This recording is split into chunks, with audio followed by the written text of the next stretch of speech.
Hello guys, আসসালামু আলাইকুম। কেমন আছেন সবাই? তো আমি আজকে শেয়ার করব আমার প্যারাসেলিং এর অভিজ্ঞতা। অনেকবারই আমি কক্সবাজার গিয়েছি, কিন্তু এবার ভাবলাম যে আমি কক্সবাজারে যতগুলা রাইড আছে সবগুলা ট্রাই করে দেখব। তো ফার্স্টেই আমার ইচ্ছা ছিল যে আমি প্যারাসেলিং করব। প্যারাসেলিং এর উদ্দেশ্যেই আমি এবার কক্সবাজার যাই। তো প্যারাসেলিং করার জন্য এখানে রেডি হচ্ছিলাম। তো যাওয়ার পর ওনারা আমাদেরকে রাইড প্যাকেজগুলো দেখালো। তো সেখান থেকে আমার প্রথম প্যাকেজটাই সেভ মনে হয়েছে, কজ দ্বিতীয় প্যাকেজটাতে হচ্ছে সমুদ্রের মাঝখানে গিয়ে পা ভেজানো। তো আমার যেহেতু এই প্রথমবার আমি প্যারাসেলিং করতেছি, আমার মনে হচ্ছে যে আমি মাঝখানে গিয়ে আবার নিচে সমুদ্রের এখানে যদি পা ছোঁয়াই আমার অনেক বেশি ভয় লাগবে।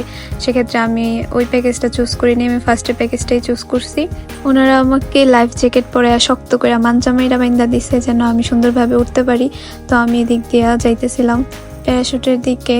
আমার মনে হচ্ছিল যে আমি উড়বো এখন, আমি খুব এক্সাইটেড ছিলাম। তো একটু পর দেখা যাবে আমি নাচানাচি শুরু করে দিছি, এই যে আমি কিসের মতো লাফাইতেছি আল্লাহ জানে। তারপর ভাবতেছিলাম ওই যে রেডি হয়ে গেছে আমার প্যারাসেলিং এর প্যারাশুট।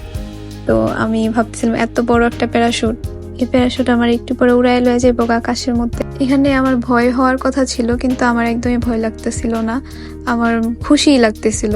আমি ভাবতেছিলাম যে এখন আমার উড়াই লয়ে যাইবো, আমি আকাশে পাখির মতো উড়বো। সত্যি আমি যখন উঠতেছিলাম মনে হইতেছিল পাখির মতোই উঠতেছিলাম। তো এখন হচ্ছে আমাকে দৌড়াইয়া দৌড়াইয়া নিয়ে যাইবো। আমাকে বলতেছিল যে আপা আপনি একটু হাঁটেন হাঁটেন। ওনারা আমাকে বলে দিছিল যে ওই লাল কাপড়টা ধইরা টান দিতে যখন আমাকে ডাক দিবে। কিন্তু আমি কি করছি, ওই জেনে আমার হাত ধরতে বলছে, আমি যে ওই রিং এর মধ্যে হাত ধরছি। ওই রিংটা তারপর আমি যখন দেখছি আমি রিং এর মধ্যে হাত দিয়ে রাখছি, এটা ফাঁকা হয়ে রয়েছে, মানে আমি পড়ে যাইতে পারতাম, কিন্তু আমি তৎক্ষণাৎ এটা আবার সুন্দরভাবে হাত চেঞ্জ করে ফেলছি।